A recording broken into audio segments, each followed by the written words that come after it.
जय जय श्री राम।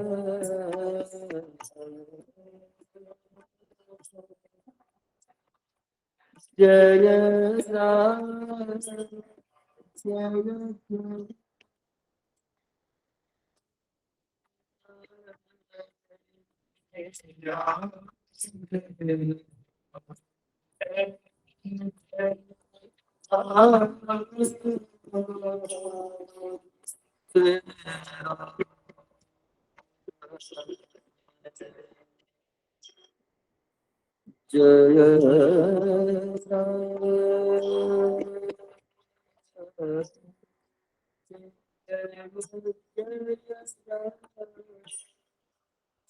श्री राम जय राम जय जय राम।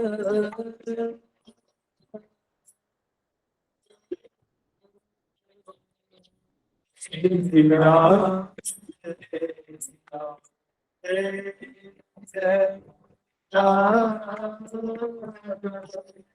श्री राम जय राम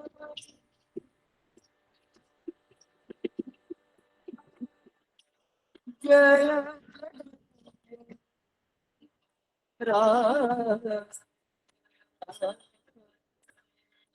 श्री राम जय राम जय राम श्री राम जय राम। जय जय श्री राधे। दंडवत प्रणाम। नमो नमो नमो प्रारभ्यता। आज्ञा। गीता कथामृत सत्र समुपस्थित समस्त गुरुजन मंडली विद्वान मंडली पूज्य वैष्णव वृंद श्रीचरण कमल दंडवत प्रणाम विज्ञापन पूर्वक परम पूज्य श्री आचार्य पादंक श्रीचरण कमल प्रणमांजलि विज्ञापन करी विगत गीता कथामृतंकर सारांश समुपस्थापन करने पाई आयुष्मान रंजित प्रसाद को अनुरोध करुच्ची। रंजित प्रसाद। जय राधे। जय जय श्री राधे। यस्याः कदापि वसनाञ्चलखेलनोत्थ धन्याति धन्यपवनेन कृतार्थमानि योगीन्द्र दुर्गमगतिर्मधुसूदनोऽपि तस्या नमोऽस्तु वृषभानुभुवो दिशेऽपि तस्या नमोऽस्तु वृषभानुभुवो दिशेऽपि तस्या नमोस्तु वृषभानुभुवो दिशेऽपि। भक्तवांछा कल्पतरु शरणागत वत्सल श्री जगन्नाथंक श्री चरण कमल रे भक्तिपूत प्रणाम निवेदन पूर्वक सभारे समवेत पूज्य आचार्य पादंक श्री चरण रे प्रणाम ज्ञापन करुअछि तथा गीता चिंतन चंचरीकर प्रांगण रे समुपस्थित पूज्य गुरुजन वृंद वैष्णव वृंद ओ विद्वान जनक श्रीचरण रे सादर दंडवत ज्ञापन करी आजिर सारांश कथन निमते समुद्यत हेउछि। भगवान कहउछंती मदगत प्राण मदगत चित्त भक्तजन मोर परम ऐश्वर्य को जानी करी ओ मोर ऐश्वर्य संबंधी तत्व को आलोचना करी निरंतर संतुष्टि लाभ करिथांती ओ भक्ति रसैक सिंधुरे निरंतर रमण करिथांती। एहिपरि भगवान नवम श्लोक रे निज भक्त मानकर अनुपम चरित्र को प्रतिपादन करी पुनः भगवान दशम श्लोक रे कहउछंती तेषां सततयुक्तानां भजतां प्रीतिपूर्वकं ददामि बुद्धियोगं तं येन मामुपयान्ति ते। मोठरे सर्वदा युक्त होई प्रेम पूर्वक मते भजुथिबा मोर भक्त माने को मो एभली बुद्धि जोग प्रदान करे जद्वारा से माने मते प्राप्त हुअन्ति। एठारे आलोचित सतत युक्तानां पदर भाव पूर्ववर्ती नवम अध्यायर चतुर्दश श्लोक रे सततः कीर्तयन्तः एवं द्वाविंशति श्लोकरे नित्याभियुक्तानां पदरे भगवानଙ୍କ द्वारा प्रतिपादित ହୋଇଛନ୍ତି। ଯେପରି ସଂସାରୀ ମନୁଷ୍ୟ ଜାଗ୍ରତ ସ୍ୱପ୍ନ ସୁଷୁପ୍ତି ତିନୋଟି ଅବସ୍ଥାରେ ସଂସାରର ଚିତ୍ରକୁ ସଂସାରର ବ୍ୟବହାରକୁ ପ୍ରତିକ୍ଷଣ ଚିନ୍ତନ କରୁଥାଏ ବା ନିରନ୍ତର ଚିନ୍ତନ କରୁଥାଏ, ସେହିପରି ଭଗବାନଙ୍କର ଭକ୍ତଜନ ଭଗବାନଙ୍କ ଠାରେ ସର୍ବଦା ସଂଲଗ୍ନ ହୋଇ ଭଗବାନଙ୍କର ଲୀଳା ରୂପ ମାଧୁର୍ଯ୍ୟ ରୂପକ ଅପ୍ରାକୃତ ବିଷୟକୁ ଅବଲମ୍ବନ କରି ପ୍ରତିକ୍ଷଣ ତନ୍ମଧ୍ୟରେ ମନକୁ ସନ୍ନିବେଶିତ କରିଥାନ୍ତି। ଏହା ସତତ ୟୁକ୍ତାନାಂ ପଦର ଅର୍ଥ ଅଟେ। ପ୍ରୀତିପୂର୍ବକମ୍ ଏଠାରେ ଆଲୋଚିତ ହୋଇଥିଲେ ଯେ ରାଜସିକ ପ୍ରୀତି ସାତ୍विକ ପ୍ରୀତି। ଯେଉଁ ଜନ ସାଂସାରିକ ବିଷୟର ଅଭିବୃଦ୍ଧି ଯଶ ଓ କୀର୍ତ୍ତି ପାଇଁ ଭଗବାନଙ୍କୁ ପ୍ରୀତିପୂର୍ବକ ଅର୍ଚ୍ଚନା କରିଥାନ୍ତି ତାହା ରାଜସିକ ପ୍ରୀତି। ଯୋଗୀ ମନୁଷ୍ୟ ଋଷି ତପସ୍ୱୀ ଯେଉଁମାନେ ଭଗବାନଙ୍କର ଭଜନ ହିଁ ପରମ କର୍ତ୍ତବ୍ୟ ଅଟେ ବୋଲି ସ୍ୱୀକାର କରି ଭଗବାନଙ୍କ ଠାରେ ସମସ୍ତ କର୍ମ ଅର୍ପଣ କରି ଭଗବାନଙ୍କୁ ଭଜନ କରିଥାନ୍ତି ତାହା ସାତ୍विकी ପ୍ରୀତି ଅଟେ। ଏହି ସାତ୍विकी ପ୍ରୀତିକୁ ଅତିକ୍ରମ କରି ଯେଉଁଠାରେ ପ୍ରୀତି ହିଁ କେବଳ ଏକମାତ୍ର ଆଧାର, ଭଗବତ ପ୍ରୀତି ଏକ ହିଁ କାରଣ, ଅନ୍ୟ କୌଣସି ସୂକ୍ଷ୍ମାତି ସୂକ୍ଷ୍ମ କାମନାର ସ୍ପର୍ଶ ନଥାଏ, ତାହା ହିଁ ନିର୍ଗୁଣ ଭକ୍ତି ଅଟେ। ତୁଳସୀଦାସଙ୍କର ପରମାମୃତମୟୀ ବଚନ ହିଁ ଏଠାରେ ପ୍ରମାଣ। कामी ही नारी प्यारी जिमी लोभी प्रिय जिमी दाम तिमी रघुनाथ निरंतर प्रिय लागहु मोहि राम। जेपरी कामी पुरुष पाई स्त्री ही संसार रे एकमात्र प्रिय अटे, जेपरी लोभी जन पाई धन ही परम प्रिय अटे, सेहीपरि हे रघुनाथ आपण ही मोर प्रिय अटंती। आपण को छाड़ी देले संसार रे आउ किए बा मोर प्रिय। प्रहलाद जी कहउछंती हे भगवान जेपरी अविवेकी मनुष्य संसार और तज्जात विषय रे विशाल दुखर आलय को अनुभव करी तथा जानी करी मध्य ताहाकू उपेक्षा करिथाए और संसार को प्रीति करिथाए, सेहीपरि हे भगवान से अविवेकी जनर संसार प्रति थिबा प्रीति को मते प्रदान करंतु, जद्वारा आपणकर चरण कमल रे निरंतर प्रवर्धमान प्रीति को मु प्राप्त करिबी। यह ही भक्तर भगवानकर प्रति थिबा ऐकांतिक प्रीतिर परिचायक अटे। संसारी मनुष्य को प्रीतिर परिभाषा बुझेबाकू पड़ी न थाए, परंतु भगवत प्रीति कहिले संसार प्रति थिबा प्रगाढ़ प्रीतिर धारा को और दिग को परिवर्तन करी प्रीतिर विषय को केवल भगवान का चरण कमल रे संजोग करबाकू पड़ी थाए। एठारे प्रश्न आसुची भगवान को पाइबार उपाय कौन? यद्यपि अनेक शास्त्र रहिछंती, शास्त्रर रहस्य और स्वरूप को अवबोध करी भगवान को उपलब्धि करने सहज साध्य नुहे। तेणु भगवान निज उपासकर भगवत प्राप्ति प्रतिबंधक तत्व को बा अशुभ को नष्ट करी निजर प्राप्तिर सरणी को भक्त मानक निमते अंतर्यामी भावरे उपदेश देइथांती। भगवान ताहा मध्ये एठारे प्रतिपादन करुछंती ददामी बुद्धि योगम तम येन मामुपयान्ति ते। जो भक्तजन मोर भजन परायण मु सेमानकु बुद्धि योग प्रदान करे और सही बुद्धि योग द्वारा मोर भक्त माने मते प्राप्त करिथांती। अतएव भगवान ही भगवान का प्राप्तिकारक मार्गर उपदेश कारक अटंती। एतादृश भगवान कर परम भक्त वत्सलता गुण को अनुभव करी उद्धव जी कहउछंती नैवोपयन्त्यपचितिं कवयस्तवेश ब्रह्मायुषापि कृतमृद्धमुदः स्मरन्तः युअन्तर्बहिस्तनुभृता मशुभं विधुन्वन् आचार्य चैत्य वपुषा स्वगतिं व्यनक्ति। उद्धव जी कहउछंती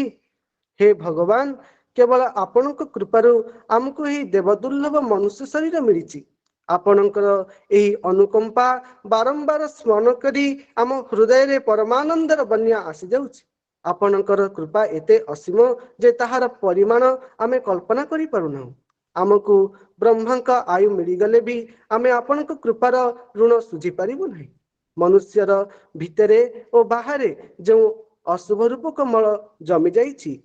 ताहा ତାହାକୁ ଦୂର କରିବା ନିମନ୍ତେ ବା ନିର୍ମଳ କରିବା ନିମନ୍ତେ ଆପଣ ବାହାରେ ଆଚାର୍ଯ୍ୟ ରୂପରେ ରହି ଉପଦେଶ ଦିଅନ୍ତି ଏବଂ ଭିତରେ ଅନ୍ତରାତ୍ମା ରୂପରେ ବା ଅନ୍ତର୍ଯାମୀ ରୂପରେ ରହି ଅଜ୍ଞାନ ହରଣ କରନ୍ତି। ଶେଷରେ ଭକ୍ତକୁ ନିଜର ସ୍ୱରୂପ ପ୍ରଦାନ କରିଥାନ୍ତି। ଅତଏବ ଭଗବାନ ହିଁ ଭଗବାନଙ୍କ ପ୍ରାପ୍ତିକାରକ ମାର୍ଗର ଉପଦେଶ କାରକ ଅଟନ୍ତି। ଏହିପରି କଥାରସକୁ ଗତ ସତ୍ରରେ ଆଚାର୍ଯ୍ୟ ପାଦଙ୍କ ଠାରୁ ଶ୍ରବଣ କରିଥିଲେ। ପୁନଃ ପୂଜ୍ୟ ଆଚାର୍ଯ୍ୟ ପାଦଙ୍କୁ ନିବେଦନ କରୁଛି, ଗୀତାମୃତ ରୂପୀ ସୁରତରଙ୍ଗିନୀରେ ଆମ୍ଭମାନଙ୍କୁ ଅବଗାହନ କରାଇ ଆମ୍ଭମାନଙ୍କୁ ଧନ୍ୟ କୃତାର୍ଥ ଓ ଧନ୍ୟାତି ଧନ୍ୟ କରାନ୍ତୁ। ଶେଷରେ ସଂଜାତ ତ୍ରୁଟି ନିମନ୍ତେ କ୍ଷମା ପ୍ରାର୍ଥନା କରି ଆଚାର୍ଯ୍ୟ ପାଦଙ୍କ ଶ୍ରୀଚରଣରେ ଓ ଶତ୍ରୁବୃନ୍ଦଙ୍କ ଶ୍ରୀଚରଣ କମଳରେ ଦଣ୍ଡବତ ପ୍ରଣାମ ନିବେଦନ କରି ମୋର ବାଣୀକୁ ବିଶ୍ରାମ ଦେଉଅଛି। ଜୟ ଜୟ ଶ୍ରୀ ରାଧେ।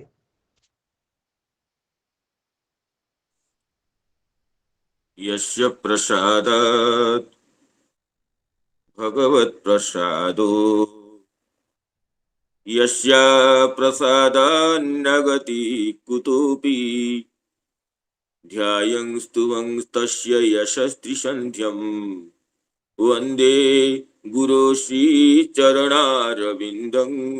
वन्दे गुरो श्रीचरणारविन्दम्।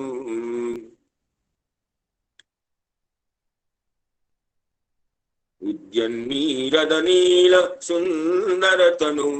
पूर्णेन्दुबिम्बाननं राजीवोत्पलनेत्रपत्रयुगलं कारुण्यवाराङ्निधिं भक्तानां सकलार्तिनाशनकरं चिन्तार्तिचिन्तामणिं वन्दे श्री पुरुषोत्तमं प्रतिदिनं नीलाद्रिचूडामणिं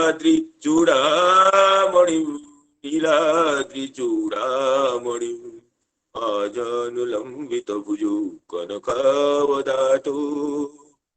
संकीर्तनैकपितरो कमलायताख्यो विश्वम्भरो द्विजवरो युगधर्मपालो वन्दे जगत्प्रियकरो करुणावतारो राधाकरावचितपल्लववल्लरीके राधापदाङ्क विलसन् मधुरस्थलीके राधा यशोमुखरमत्त खगावलीके राधा विहार विपिने रमतां मनो मे पार्थाय प्रतिबोधितां भगवता नारायणेन स्वयं व्यासेन ग्रथितां पुराणमुनिना मध्ये महाभारतम् अद्वैतामृतवर्षिणीं भगवतीमष्टादशाध्यायिनी मम्बत्वामनुसन्दधामि भगवद्गीते भवद्वेषिणीम्। यत्र यत्र रघुनाथ कीर्तनं तत्र तत्र कृतमस्तकाञ्जलिं बाष्पवारि परिपूर्णलोचनं नमत मारुतिं राक्षसान्तकं वाञ्छाकल्पतरुभ्यश्च कृपा सिन्धुभ्येव च पतितानां पावनेभ्यो वैष्णवेभ्यो नमो नमः। वैष्णवेभ्यो नमो नमः। प्रातःकालीन श्रीमद् भगवद गीता सत्रे समवेत समस्त पूज्य वैष्णव वृंद आचार्य वृंद गुरुजन वर्ग और स्निग्ध मित्र मंडली को विनम्र प्रणाम विनिवेदन करुछि। भगवत अनुकंपारु प्रत्यह प्रातः श्रीमद् भगवद गीतार्थ समास्वादन रूप सुर तटिनीरे अवगाहन करिवा पई दिव्य सौभाग्यमय क्षण संप्राप्त हेउथिबारु समस्त श्रोतृ मंडलींक चरणरे विनम्र कृतज्ञता निवेदन पूर्वक अद्यतन दिवसर चर्चारे प्रवृत्ति निमित्त अनुज्ञा प्रार्थना करुछि। जेपरी आयुष्मान रंजित प्रसाद गत दिवसर आलोचनार सारांश को संक्षिप्त भाव सरल भाव सुमधुर भाव सुव्यक्त करिसेंती ताहा नितराम श्लाघनीय ओ मननीय अटे। तदनुसार तत्परवर्ती विषय रे प्रवेश करिबा। भगवान दशम अध्याय रे विभूति योग संज्ञक दशम अध्याय रे निजर विभूति को ऐश्वर्य को प्रतिपादन कला परे विभूति को जानिथिबा जे भक्त विभूतिर परिज्ञाता भक्त तार स्वरूप तार आचरण एवं ताहा प्रति भगवान जेपरि कृपा ताको परिव्यक्त करिसेंती एवं भगवान कहिसेंती मते जे भजना करूची निरंतर भाव मोर जे चिंतन करूची ताकू मते पाइबार मार्ग मु निजे ही ताको बुझेई थाए ददामी बुद्धि योगम तम ये न माम उपजानती ते से बुद्धि योग मु प्रदान करि थाए जा द्वारा मते से पाइबो। बुद्धि योग बुद्धिया योग बुद्धि योग भगवत्पाद शंकराचार्य कहते जे बुद्धि सम्यक दर्शनम मत तत्व विषय का जो सम्यक दर्शन ताहाला बुद्धि तया योग बुद्धि योग मोर सम्यक दर्शन मोर सम्यक तत्वर अवबोधन रूपक बुद्धि सहित मुझे संबद्ध कराई था जोटि श्री रामानुजाचार्य पाद कहते जे बुद्धि योग नाम विपाक दशापन्न अर्थात सुनिश्चित परिनिष्ठित बुद्धि परिपक्व बुद्धि प्रदान करिଥାଏ जो बुद्धि रे कोनसी धूलिमणि नहीं जो बुद्धि अत्यंत भगवत तत्व ज्ञान द्वारा परिनिष्ठित अटे एभली बुद्धि प्रदान करिଥାଏ जहा द्वारा जो बुद्धि योग को अवलंबन करी बुद्धि जोगर प्रदर्शन रे बुद्धि जोगर नियंत्रण रे बुद्धि जोगर मार्गदर्शन रे समाने मते प्राप्त येन माम उपजान्ति ते तेषां सतत युक्तानां भजतां प्रीतिपूर्वकं ददामि बुद्धि योगम तम येन माम उपजान्ति ते। आ गोटे श्लोक भगवान तापरे कहउचंती ए दशम अध्याय रे प्रथम भगवान 11 श्लोक अछंती एकादश श्लोकी रे भगवान निजर विभूति निजर ऐश्वर्य निजर भक्त प्रति अनुकंपा आउ स्वभजन शील भक्तर स्वभाव को व्यक्त कर तन्मध्यु भगवान वचन जो 11 श्लोक ता मध्य आ गोटे श्लोक अच्छी अवशिष्ट भगवान कहते तेषामेवानुकंपार्थ महमज्ञानजं तमः तेषामेवानुकंपार्थ महमज्ञानजं तमः नाशयाम्यात्मभावस्थो ज्ञानदीपेन भास्वता नाशयाम्यात्मभावस्थो ज्ञानदीपेन भास्वता तेषामेवानुकंपार्थम से भक्त मानक अनुकंपा निमित्त से भक्त माने मोर अनुकंपा को प्राप्त हुंतु तन्निमित्त मु तांकर अज्ञानजम तमः अज्ञानम जनयति जत तत अज्ञानजम बा अज्ञानात् जातम अज्ञानजम अज्ञानात् जायते जत तत अज्ञानजम अज्ञान रु जात होथुवा तमको बा अज्ञान को जन्म दौथुवा तमको अंधकार को अविद्या को मोह को दूर कर देता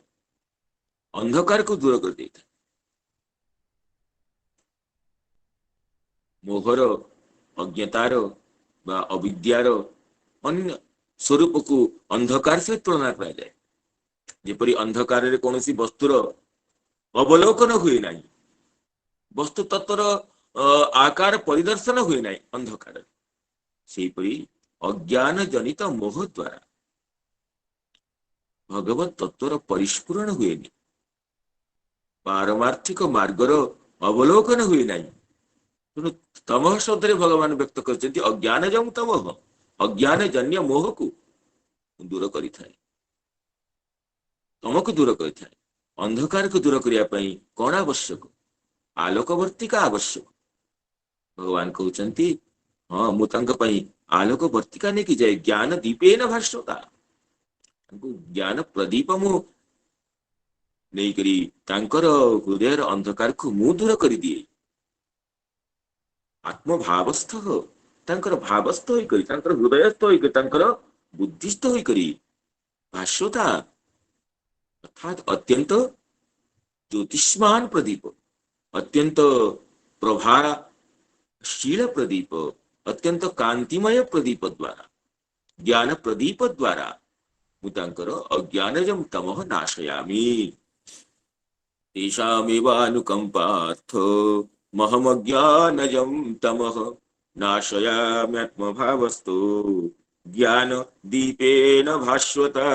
ज्ञान दीपेन भास्वता इति नाशयामि आत्मभावस्थः आत्मभावस्थः भास्वता ज्ञान दीपेन अज्ञानजं तमः नाशयामि आत्मभाव शब्दर अर्थ विभिन्न आचार्यगण टीकाकारगण स्वानुभव पृथक पृथक करिसेंती जेपरि आत्मभाव श्री भगवत्पाद शंकराचार्य कहती आत्मभावस्थ नाशयामि अहं आत्मभावस्थ स नाशयामि आत्मनः भाव आत्मभाव नाम अंतःकरणाशयः आत्मनः भाव अर्थ आत्मनः भाव नाम अंतःकरणाशयः तस्मिन् स्थितः सन् तांकर अंतःकरण रे हृदयाशय रे स्थित होई करी इति गुणार्थ दीपिकाकार स्फुट करुचंती आत्माकार अंतःकरण वृत्तो विषयत्वेन स्थितः आत्माकार जो अंतःकरण वृत्ति हमर अंतःकरण वृत्ति विषयाकार अटे जो विषय को अवलोकन करुचे जो विषय को चिंतन करुचे जो विषय को अवधारण करुचे हमर अंतःकरण तदाकार हो जाउची तद्रूप परिणत हो जाउची किंतु भक्तर अंतःकरण तो आत्माकार होते निरंतर परमात्मा को चिंतन करुचे तदाकारित चित्तवृत्ति तेणु आत्माकार अंतःकरण वृत्तो विषयत्वेन स्थितः जेमिति आमर विषयाकार चित्तवृत्ति रे आमर चित्तवृत्तिर विषय कोन से विषय संसार को चिंता करुचे संसाराकार चित्तवृत्तिर विषय होती संसार सेमिति आत्माकार अंतःकरणर विषय से आत्मा अटे श्री भगवान अटंती तेणु आत्माकार अंतःकरण वृत्तो स्थितः सन् विषयत्वेन स्थितः सन् विषय रूपे माने तार ग्राह्य रूपे आत्माकार जेमति बुद्धिर बुद्धि होची ग्राहिका बुद्धि विषय होची बुद्धिर ग्राह्य तेणु सांसारिक बुद्धिर ग्राह्य होची सांसारिक विषय आत्माकार अंतःकरण प्रवृत्तिर ग्राह्य होची से भगवत विषय आत्म विषय भगवत्पाद शंकराचार्य कहते आत्माकारांतःकरण वृत्तो विषयत्वेन स्थितः जोठी की श्री रामानुजाचार्य पाद कहते जे आत्मभावस्थ तेषां मनोवृत्तौ विषयतया अवस्थितः मदीयान् कल्याण गुणगणान् आविष्कुर्वन् तांकर मनोवृत्ति विषय रूपरे अर्थात मनोवृत्तिर ग्राह्य रूपरे मनोवृत्तिर मनोवृत्तिर आधेय रूपरे रहिकिरी मु कौन करे ना मदीयान कल्याण गुणगणान् आविष्कुर्वन् मोर अनंत अविचिन्त्य अनुपम जो कल्याण गुणगण अच्छी से अविचिन्त्य अपरिमित कल्याण गुणगण को तांकर हृदय प्रकाश करिथाए श्रुत्वा गुणान् तेणु मोर अविचिन्त्य कल्याण गुणगण को तांकर हृदय परिस्फुटित करिथाए आत्मभावस्थः तेषां मनोवृत्तौ विषयतया स्थितः जोठी की श्री सारार्थ दर्शनिकार कहते सरल भाव कहते आत्मभावस्थः नाम तेषां बुद्धि वृत्तौ स्थितः बुद्धिर जो विभिन्न वृत्ति अच्छी समस्त वृत्ति रे बुद्धिर व्यापार रे बुद्धिर प्रकाश रे बुद्धिर मध्यवर्ती में रही आत्मभावस्थ जोठी की श्री भूषण भाष्यकार कहते आत्मभावस्थ अर्थात और अति सुंदर भाव कहते भूषण भाष्यकार अत्यंत मधुर भाषा अहमेव आत्मभावस्थ अरविंद कोशे भृंगैव तद्भावे स्थित दिव्य स्वरूप गुणांस्तत्र प्रकाशयन अरविंद कोशे भृंग खाली वो रहे नहीं भक्तर हृदय तो भगवान अत्यंत आग्रह रहती प्रीतियुक्त होकर रहती जेमिति अरविंद कोशरे भृंग भ्रमर अरविंद कोशरे किपरि रखे अरविंद कोशरे अरविंद मध्य रहा भ्रमर पर अत्यंत आनंदर प्रद संध्या हो जाए सूर्यास्त हो जाती पद्म संकुचित हो जाए भ्रमर ता मध्य रही जाए भ्रमर सामर्थ्य अच्छी से क्षण करे से पद्म को ये करी छिद्र करी बाहरी जीव किंतु बाहर पद्म प्रति तार एते प्रीति पद्म को से छिद्र करके आसिया को चाहे दारु भेद निपुणोपि षडंग्री षडंग्री भ्रमर दारु भेद करने को निपुण अटे काष्ठ को सी छिन्न कर दिए किंतु पद्मकोश को सी छिद्र करके आसे ना ये प्रेमर रीति अटे तेणु भगवान सकल भुवन आधार हेले भक्तर हृदय रे बंदीकृत होकर रही जाती विसृजति हृदय नयस्य साक्षात श्रीमद् भागवत रे नवयोगीश्वर संवाद रे योगीश्वर हरि भक्त लक्षण कहते विसृजति हृदय नजस्य साक्षात हरिरवसा विहितोप्यघोघ नाशक जार हृदय को भगवान न विसृजति न त्यजति कथम प्रणय रसनया धृतांग्री पद्म भगवान अंघ्री पद्म को अंघ्री कमल को भक्त निजर प्रणय रूपक रसनारी प्रीति रूपक सुकोमल समुज्जल जो बंधन रे से बांधी दे थाए पुष्प गुच्छरे पुष्पदाम रे प्रीति रूपक पुष्पदाम रे से बंधन करते भगवान सुकोमल चरण कमल को तेणु भगवान तू बाहरी पारती सेठी निबद्ध रही जाती भागवत मध्य ब्रह्माजी स्तुति करी कहती जेतु तुदीय चरणाम भुजकोश गंधम जिघ्रंति कर्ण विवरी श्रुतिवात नीतम हे भगवान जो तुम्हारा गुणगण को श्रवण करती कर्ण द्वारा जेतु तुदीय चरणाम भुजकोश गंधम जिघ्रंति कर्ण विवरे ही श्रुतिवात नीतम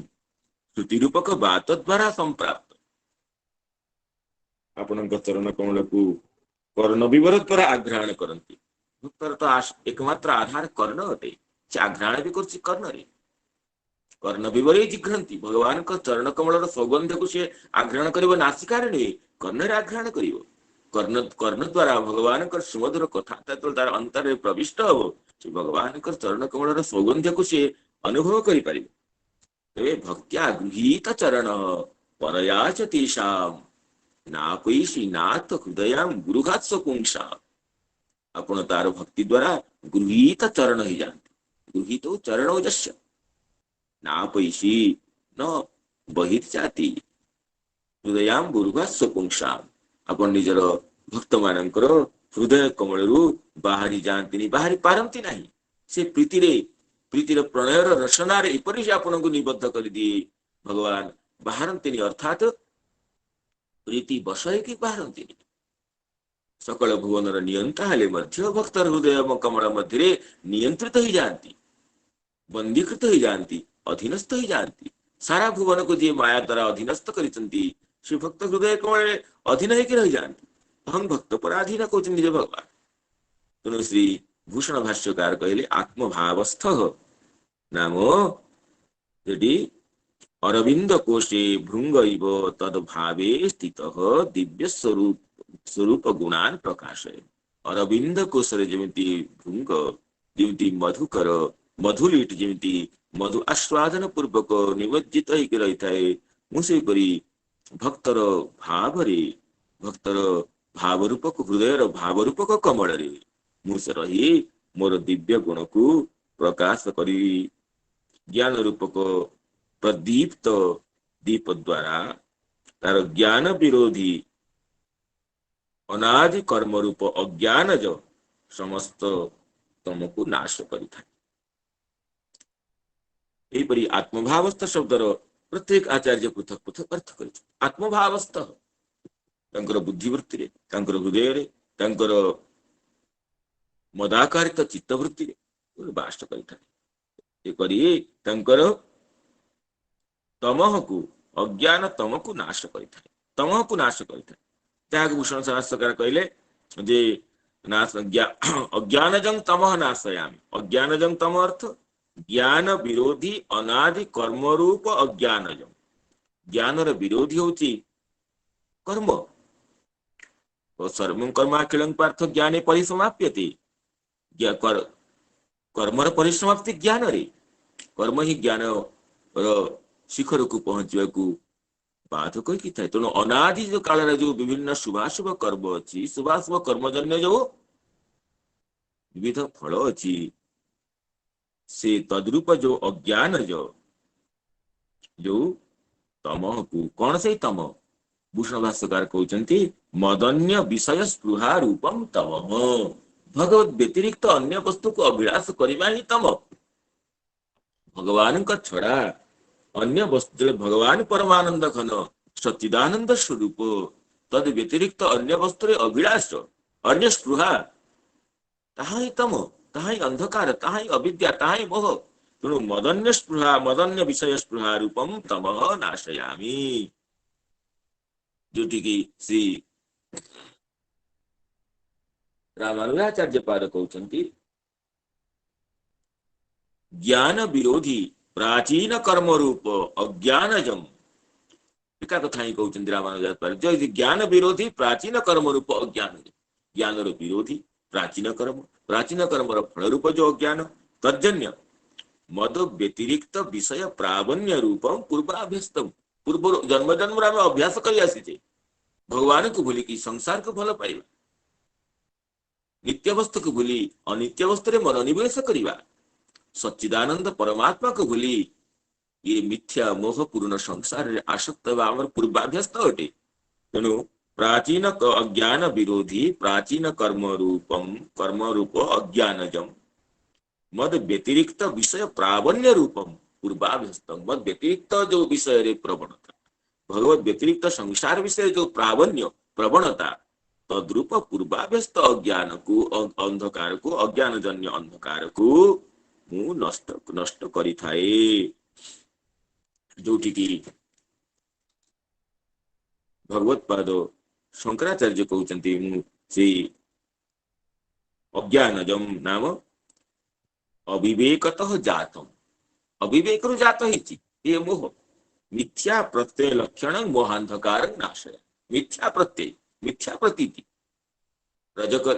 ସୁକ୍ତିରେ ରଜତର ଭ୍ରାନ୍ତି ଭଳି, ରଜ୍ଜୁରେ ସର୍ପର ଭ୍ରାନ୍ତି ଭଳି ଅନିତ୍ୟ ସଂସାରରେ ଆମର ନିତ୍ୟତାର ଭ୍ରାନ୍ତି ହଉଛି। ଅସୁଖ ସଂସାରରେ ସୁଖର ଭ୍ରାନ୍ତି ହଉଛି। ଦୁଃଖର ଆଳୟରେ ସୁଖର ଆଳୟତା ବୁଦ୍ଧି ହଉଛି ଆମର। ତେଣୁ ମିଥ୍ୟା ପ୍ରତ୍ୟୟ ଲକ୍ଷଣ ତମ, ମିଥ୍ୟା ପ୍ରତ୍ୟୟ ଲକ୍ଷଣ ମୋହାନ୍ଧକାର ତମ, ମିଥ୍ୟା ପ୍ରତ୍ୟୟ ଲକ୍ଷଣ ମୋହାନ୍ଧକାର ରୂପକ ତମକୁ ମୁଁ ନାଶ କରିଥାଏ। ଯାହାକି ଅଜ୍ଞାନଜମ୍ ନାମ ଅବିବେକ ଜନ୍ୟମ। ଅବିବେକରୁ ଜାତ ହେଇଥିବା, ଅବିବେକରୁ ଉତ୍ପନ୍ନ ହୋଇଥିବା, ଅବିବେକରୁ ଉଦ୍ଭୂତ ହୋଇଥିବା ଯୋଉ ମିଥ୍ୟା ପ୍ରତୀତି ରୂପକ ମୋହାନ୍ଧକାର ରୂପ ତମକୁ ମୁଁ ନାଶ କରିଥାଏ।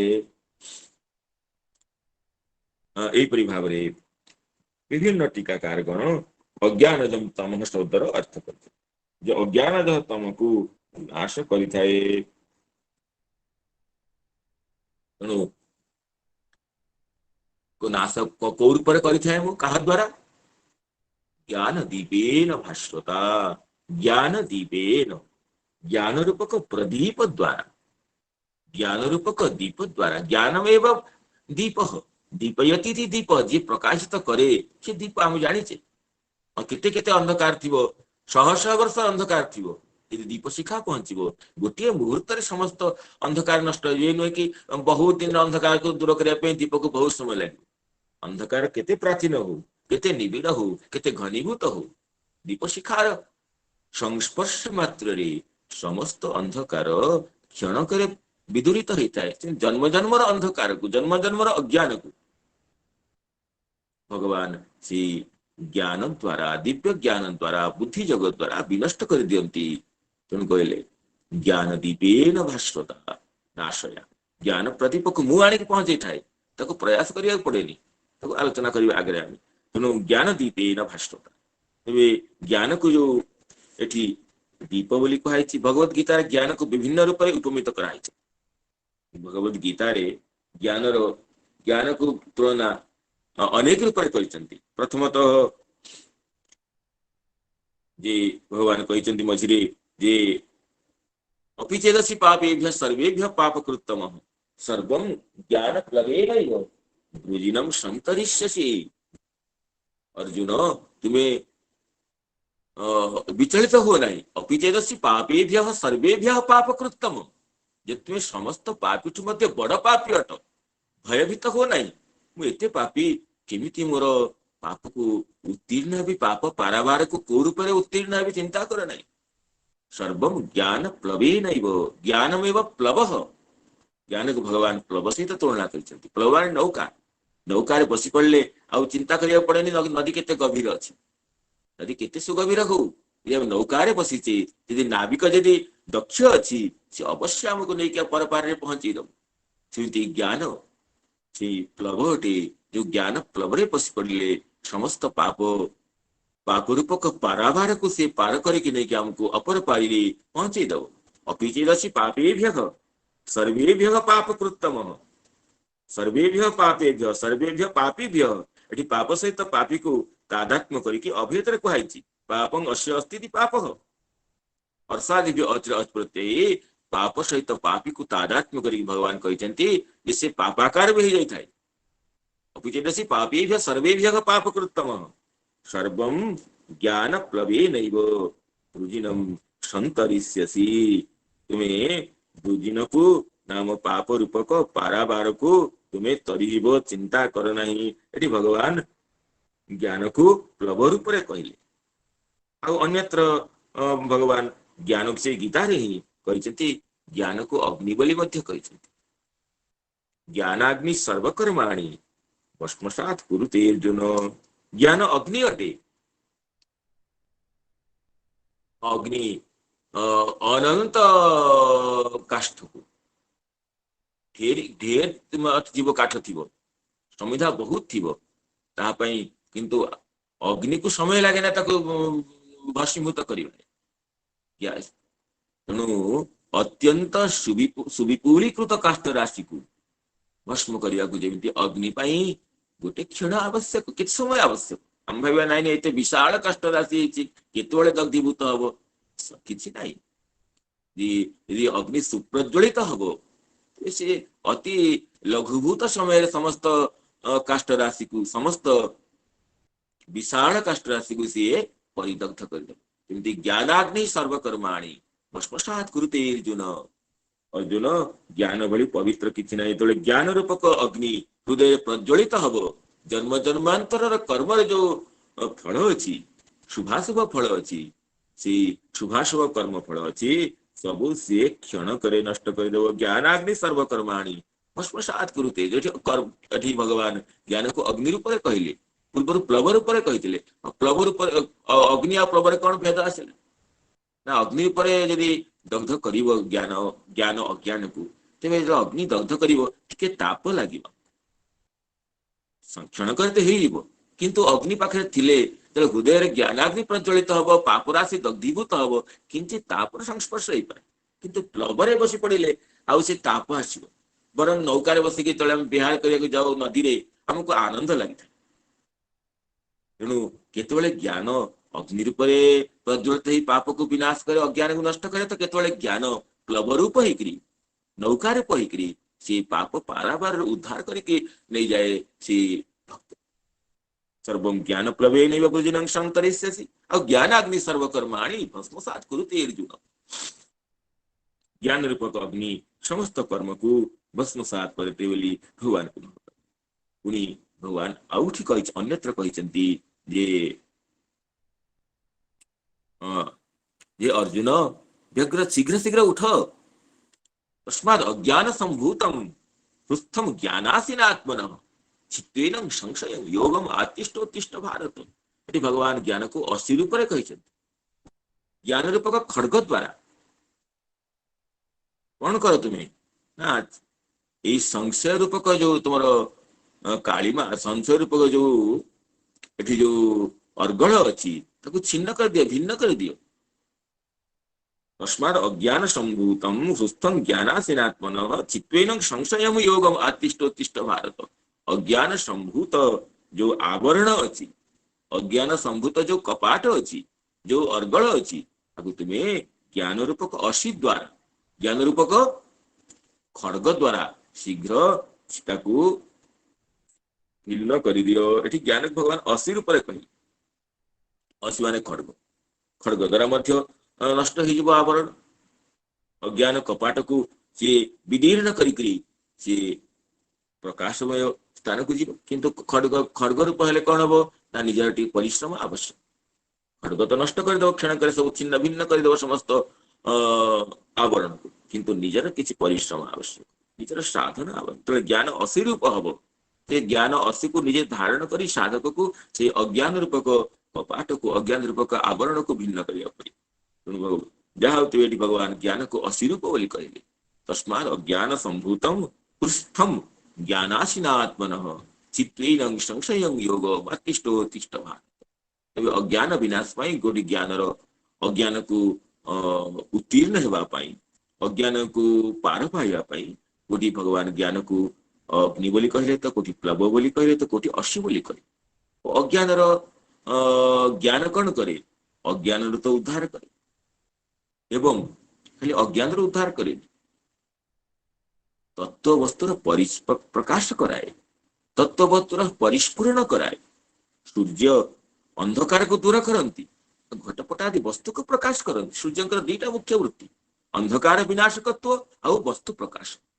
तेणु ज्ञान तो ज्ञान प्लव रूप अग्नि अग्नि रूप असी रूप अज्ञान को तो विनाश कर वस्तु को प्रकाश कर पारमार्थिक वस्तु को भगवत स्वरूप वस्तु को प्रकाश कर भगवत स्वरूप रूप वस्तु को प्रकाश करने भगवान ज्ञान को तीन प्रकार पुणी कही कोई यज्ञ बोली कही भगवान ज्ञान को कोटि भगवान ज्ञान को चक्षु रूप कही तो कोटि वर्तमान यही प्रसंग भगवान ज्ञान को दीप रूप कहले भगवान ज्ञान यज्ञ बोली कही द्रव्य यज्ञ तपु यज्ञ योग यज्ञ तथा परे स्वाध्याय ज्ञान यज्ञ यतय संशित व्रता अनेक प्रकार जाति अच्छा ये हूँ द्रव्य यज्ञ जतय द्रव्यम एवं यज्ञ देशांते द्रव्य यज्ञ जतय द्रव्य ही अटे यज्ञ जो मानक ये अग्नि घृताहुति रूपक यज्ञ करुँच द्रव्य यज्ञ ये तपो यज्ञ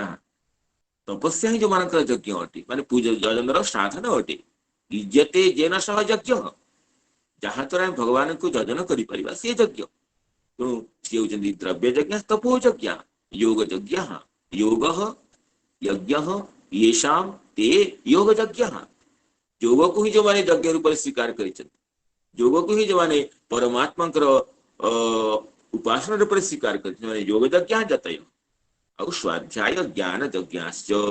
केते होचंदी स्वाध्याय यज्ञ और केते ज्ञान यज्ञ जतय ज्ञानमेव यज्ञ येषाम ते ज्ञान यज्ञ जतय ज्ञान ही भगवत तत्व को हृदय रे धारण करिबा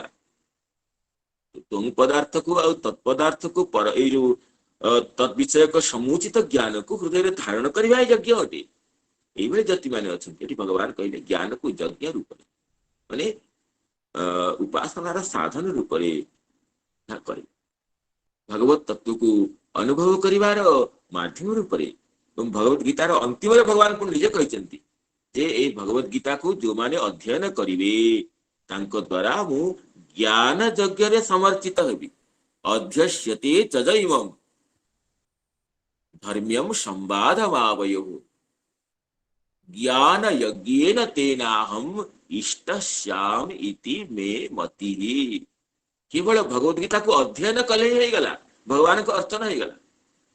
भगवत गीता केवल यदि हम अध्ययन करवा स्वाध्याय करवा यदि तो अर्थ बुझा तो और भल कथा यदि अर्थ बुझी पारिने आमे केवल स्वाध्याय करुचे भगवत गीतार दिव्य शब्द को यदि आमे कंठरे आमे धारण करुचे तेबे भगवान कहले अध्यस्यते चजैमम धर्म्यम संवादम आवयहु तुमर और मोर हम दुई मित्र जो संवाद होती जो माने अध्यक्षते नाम जो माने कि अध्ययन करिवे पढ़िवे जो माने द्वारा ज्ञान यज्ञेन तेनाहम इष्टस्याम इति मे मतिः से माने मते ज्ञान यज्ञ द्वारा अर्चना कले बोली बुझ अर्चनार साधन है ज्ञान आउ पुणी पंचदश अध्याय भगवान कहते जे विमूढ़ा नानु पश्यन्ति पश्यन्ति ज्ञान चक्षुष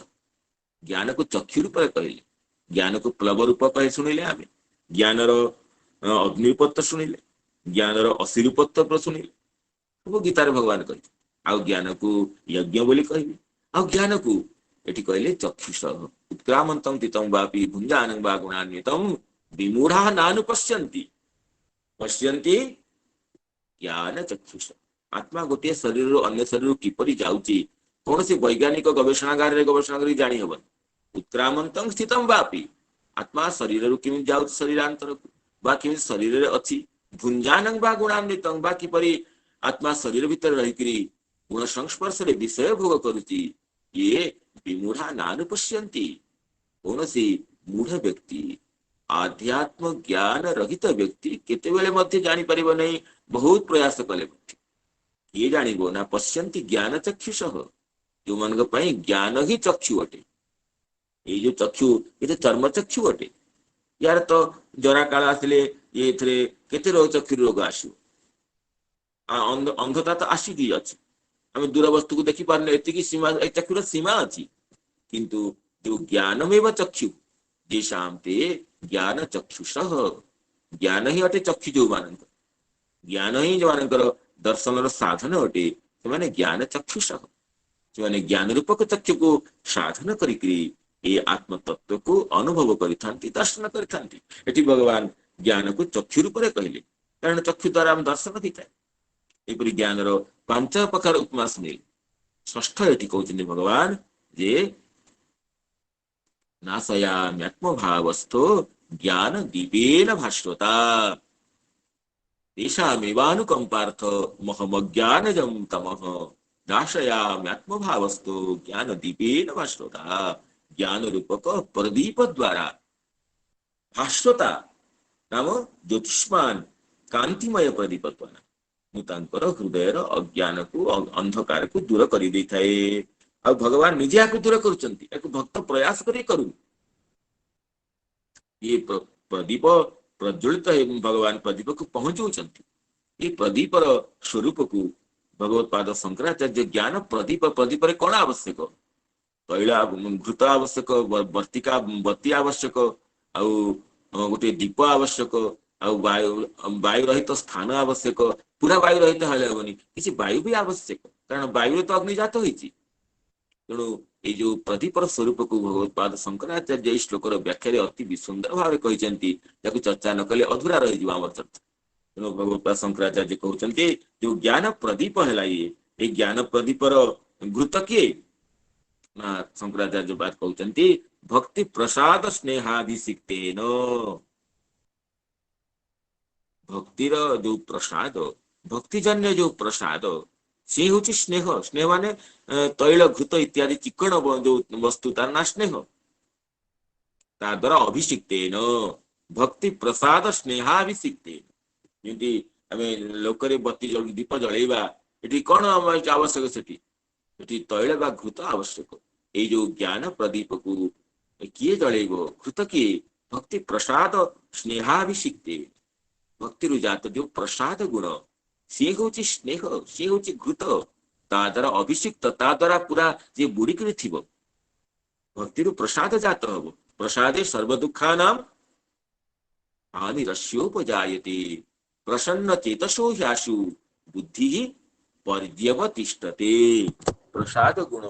भक्ति जो प्रसाद माने प्रसादस्तु प्रसन्नता अमर पुरस्कार कहउचंती प्रसाद र ना अन्य ना होची प्रसन्नता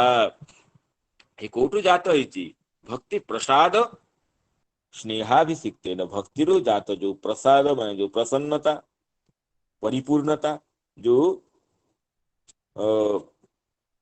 आत्मतृप्ति परिपूर्णता से जात होती जो से ही होची स्नेह से होची घृत अर्थात भक्ति जो प्रसाद जात है जे भगवान कर मु चरण कमल रे शरणापन्न होची मु परिपूर्ण अटे मोर आ किछि प्राप्तव्य नहीं किमलभ्यं भगवती प्रसन्ने श्रीनिकेतने तथापि तत्परा राजन नहि बांछन्ति किंचन श्रीनिकेतन भगवान श्रीहरि प्रसन्न हेले कौन दुर्लभ अछि किंतु तत्पदाश्रय भक्त माने किछि बासना करंती नहीं किछि चाहंती नहीं बरं जहाँ थिला प्रभु सबुक तुए नहीं जाई तुम चरण कमल रे तुमर दिव्य प्रेम को दे दियो यह ही भावना करंती ए जो प्रसाद ये प्रसन्नता पूर्णता सब किछि पाई जाइछि मु ये तो प्रसन्नता सब पाइकरी मध्य मु पाइने किछि भाबिबा ये तो अपूर्णता भगवान सब देई थांती किंतु हम भाबु मोर या हेलानी ताहा हेलानी ये तो अपूर्णता अपूर्णतार तो सीमा किछि नाही कोटि कोटि संपत्तिर मालिक हो गले मध्य अपूर्णता छाड़िबोनी हमकु किंतु जे प्रसाद दासिया गौरी निजर सागभत अन्न रे से प्रसाद तक अनुभव करथिला नृत्य करथुला से शाकपूर्ण अन्न रे दासिया गौरी के निकट रे भगवानकर जगन्नाथकर मुख कमल दर्शन करथुला से प्रसाद परिपूर्ण थिला एई प्रसाद ही भगवत पाद शंकराचार्य कहउचंती एई भक्ति प्रसाद स्नेहाभिषिक्तेन भक्ति जात जो प्रसाद जो प्रसन्नता जो पूर्णता से स्नेह कारण स्नेह हूँ चिकण वस्तु ए जल से मिसबनी सी सेमती भक्ति जो प्रसाद जात होती से सुख दुख लिप्त हेनी ये घृत सुंदर देखा जाए चिकण थाए प्रसन्नता सुंदर शुष्कता रहित तो प्रसन्नता तेणु भक्तिर जो प्रसाद आपको स्नेह सांगे भगवान भगवत पाद शंकराचार्य भक्ति प्रसाद स्नेहाभिषिक्तेन आउ तेबे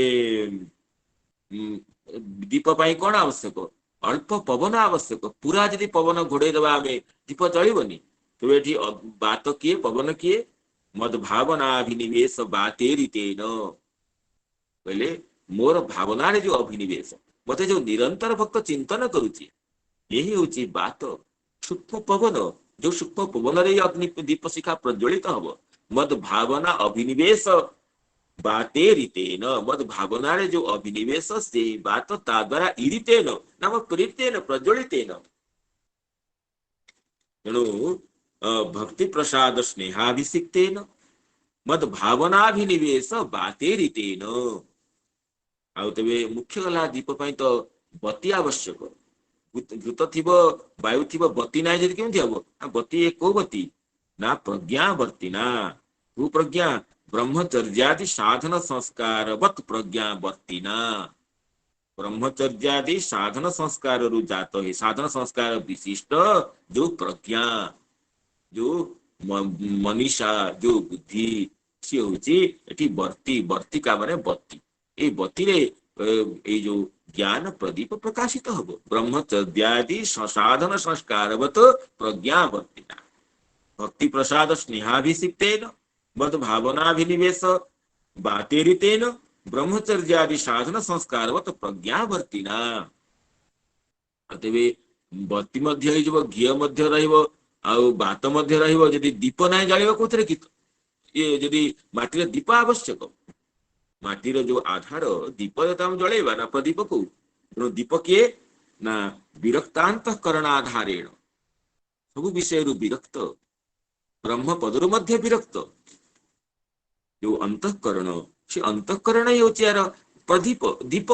जो दीपरे घृत रहइबो वर्तिका रहइबो एवं ये प्रदीप प्रज्वलित हबो तेणु वीर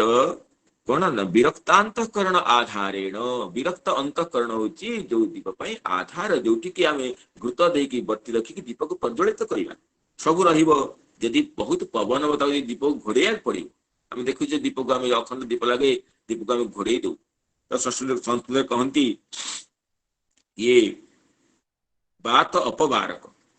बात को जी अपवारण करे दीप को दिए घोड़े दिया जीवो ठीक है छिद्र छिद्र अल्प अल्प छिद्र थी वायु भी से दीप ग्रहण करे तेणु तेबे ए दीप को ज्ञान प्रदीप को अपवारक किए भगवत पाद शंकराचार्य कहते विषय व्यावृत चित्त राग द्वेष अकलुषित निवात अपवारकस्थेन। विषय व्यावृत जो चित्त राग द्वेष द्वारा जे अकलुषित होइछि, राग द्वेष द्वारा कलुष ही होछि वायु। राग द्वेष अकलुषित निवात अपवारकस्थेन। राग द्वेष अकुलित जो निवात से होछि अपवारक नाम ए दीप को घोड़ेबार साधन, जेबे लिभिब नाही। एपरि ज्ञान दीप जली प्रज्वलित है, दीपर जो भा प्रभा से किए भगवान कहले भास्वता। भा अस्ति यस्य सह भास्वान तेन भास्वता। ते दीपर प्रभा से किए कहते नित्य प्रवृत्त एकाग्र ध्यान जनित सम्यक दर्शन भास्वता। नित्य प्रवृत्त होतुवा प्रतिक्षण जो प्रवर्धमान होतुवा जो एकाग्रता से तजनित जो ध्यान तजनित जो सम्यक दर्शन सम्यक अनुभव परमात्मा भगवान सी हूँ प्रभा। दीप ये दीपर प्रभा कौन से लौकिक प्रभा नहीं, ये नित्य प्रवृत्त एकाग्र ध्यान जनित सम्यक दर्शन भास्वता ज्ञान दीपेन इत्यर्थ। एपरि भाव शंकराचार्य दीपर स्नेह मने घृत को वर्तिका को आउ बात को आउ आधार को आउ अपवारक को आउ प्रभा को स्पष्ट भाव उपमित करके बुझीदेले जे भक्ति प्रसाद स्नेहाभिषिक्तेन मदभावनाभिनिवेश बातेरितेन ब्रह्मचर्यादि साधन संस्कारवत प्रज्ञावर्तिना विरक्तांतःकरण आधारेण विषय व्यावृत्त चित्त राग द्वेष अकलुषित निवात अपवारकस्थेन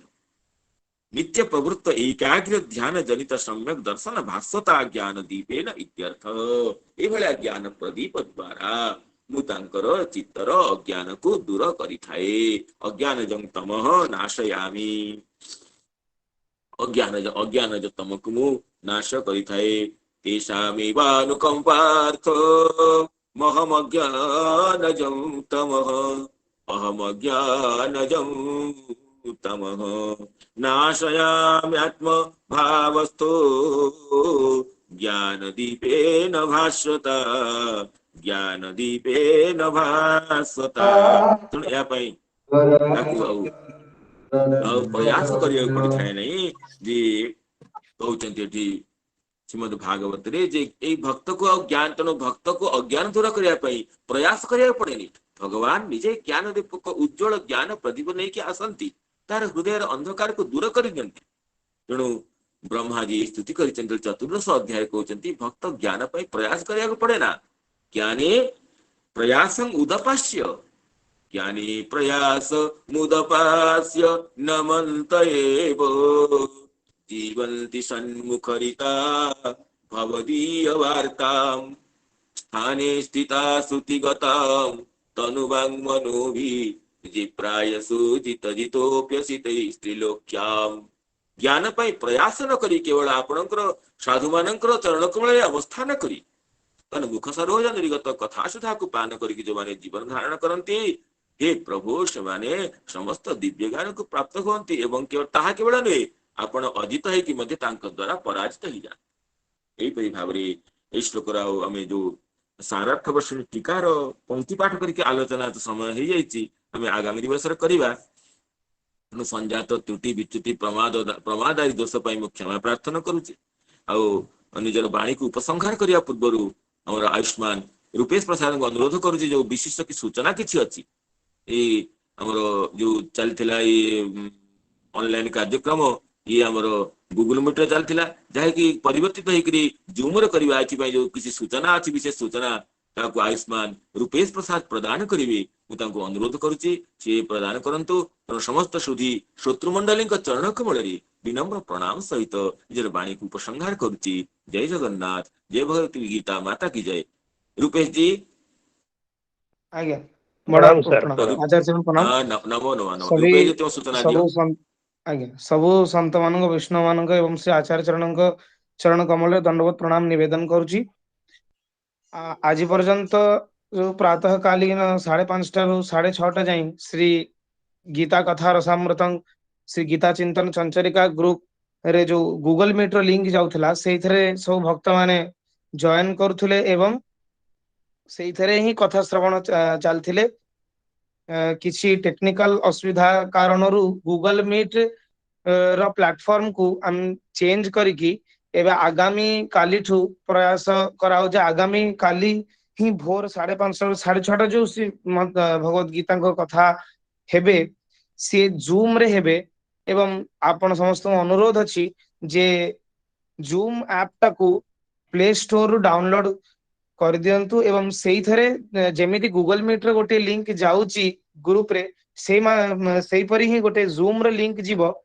ଆପଣ ଯେମିତି ଗୁଗଲ ମିଟ ରେ ସେଇ ଲିଙ୍କ ଉପରେ କ୍ଲିକ କରିକି ପଶୁଛନ୍ତି ସେଇ ପ୍ରକାର ହିଁ ଜୁମ ର ଯୋଉ ଲିଙ୍କ ଯିବ ଜୁମ ଲିଙ୍କ ଉପରେ କ୍ଲିକ କରିକି ସମସ୍ତଙ୍କୁ ଯେମିତି କଥାରେ ପ୍ରବେଶ ମିଳିପାରିବ ଏବଂ ସେଇ ବିଷୟରେ କେମିତି ଜୁମ ଆପ୍ ଡାଉନଲୋଡ ହେଲା ପରେ ଡାଉନଲୋଡ କରିକି ଆଉ କେମିତି ତା ଭିତରେ ଲିଙ୍କ ଉପରେ କ୍ଲିକ କରିକି କେମିତି କଥା ଭିତରେ ପ୍ରବେଶ କରିବେ ସେଇ ସେଇ ବିଷୟକୁ ସୂଚିତ କରିବା ପାଇଁ ବିଷୟରେ ସୂଚିତ କରିବା ପାଇଁ ଗୋଟିଏ ଟ୍ୟୁଟୋରିଆଲ ଭିଡିଓ ମଧ୍ୟ ଗୀତା ଚିନ୍ତନ ଚଞ୍ଚଳିକା ଗ୍ରୁପ ରେ ଛଡା ହେଇଛି। ଆଉ ଯେକୌଣସି କିଛି ଅସୁବିଧା ହୁଏ ଏଇ ଜୁମ୍ ସମ୍ବନ୍ଧିତ ଅସୁବିଧା କାହାକୁ ହୁଏ ଡାଉନଲୋଡ ଅସୁବିଧା ଏବଂ କେମିତି ମିଟିଂ ରେ ପଶି ବସି ଅସୁବିଧା ହୁଏ ତା ପାଇଁ ସୂଚନା ଦିଆ ହେଇଯାଇଛି ଗ୍ରୁପ ରେ ଯୋଉ ନମ୍ବର ହ୍ୱାଟସଆପ୍ ନମ୍ବର ଦିଆ ହେଇଛି ସେଇଥିରେ ଆପଣ ସମସ୍ତେ କଣ୍ଟାକ୍ଟ କରିକି ସମସ୍ୟାର ସମାଧାନ ପାଇପାରିବେ। ସେଥିପାଇଁ ଅନୁରୋଧ ଯେ କାଲି ପ୍ରାତଃ କାଳୀନ ଗୀତା ଶ୍ରୀମଦ୍ ଭଗବତ ଗୀତା ସତ୍ର ଭୋର 5:30 ରୁ 6:30 ଯୋଉ ହେବେ ସେ ଜୁମ୍ ଆପ ରେ ହିଁ ହେବେ ଜୁମ ଲିଙ୍କ ହିଁ ସକାଳୁ ଯିବ ସେଇଥିପାଇଁ ଆଜି ଭିତରେ ହିଁ ସମସ୍ତେ ସେ ଟ୍ୟୁଟୋରିଆଲ ଭିଡିଓ ଟା ଦେଖିକି ଜୁମ୍ ଆପ୍ ଟାକୁ ଡାଉନଲୋଡ କରିଦବା ପାଇଁ ସମସ୍ତଙ୍କୁ ଅନୁରୋଧ। ଜୟ ଜୟ ଶ୍ରୀରାମ। ସମସ୍ତେ ଜୁମ୍ ଆପ୍ ବିଷୟରେ ଅବଗତ ଅଛନ୍ତି। କରୋନା ସମୟରେ ବିଭିନ୍ନ ଆପରେ ଲୋକ ଅନଲାଇନ ମିଟିଂ ରେ ଯେହେତୁ କରିଛନ୍ତି ପ୍ରାୟ ସମସ୍ତେ ଅବଗତ ଅଛନ୍ତି ପ୍ରାୟ ଅସୁବିଧା ହବ ନାହିଁ। ଜୟ ଜଗନ୍ନାଥ। ଆଜ୍ଞା ଆଜ୍ଞା ଜୟ ଜଗନ୍ନାଥ ଜୟ ଜୟ ଶ୍ରୀ ରାଧେ ଶ୍ରୀ ଗୀତା ମାता की जय। नमो नमः सर्वेभ्यो नमः प्रणाम प्रणाम प्रणाम जय जगन्नाथ। प्रणाम प्रणाम प्रणाम। प्रणाम नमो नमः। सार दंडवत प्रणाम। नमो नमो नमो नमो प्रणाम दंडवत सर। नमो नमः। नमो नमः।